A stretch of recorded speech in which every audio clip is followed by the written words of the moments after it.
when I was dating, it was actually really uncanny.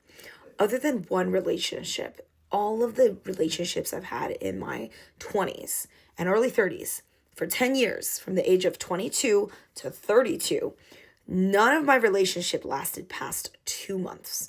And I'm talking intense dating. I mean, these were men that promised me marriage. These are men that, like, literally I would see 3 to 4 times a week, that we would get really intimate and see each other's families. And, like, most of these men were very eager to bring me around their family because they were, like, trying to lock me in, even within 2 months, which is wild, right?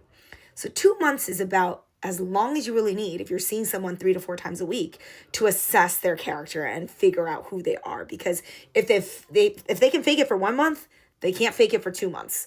Unless you're dealing with a true psychopath and or you're just extremely naive.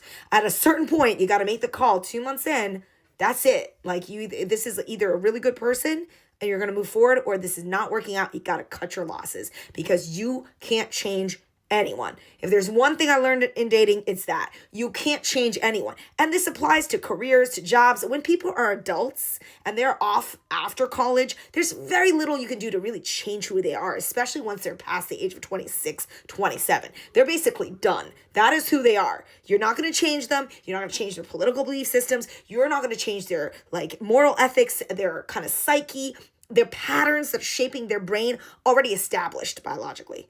Like, you're not going to change a cheater into a non-cheater. You can lie to yourself and say you're going to be one of those statistics that prove it, but we all know the probability is low, right? So it's in your control to determine who you're going to spend your time with and make it 2 months or less because you don't got time to mess around, and focus on yourself. Get strong so that you don't feel desperate to settle down with everyone, even if you know they're not the right person for you. That truly is still the trick. The trick to dating is still that. Make sure you're so strong yourself that you don't need to settle and you can afford to stay single longer until you find a truly great person to be with.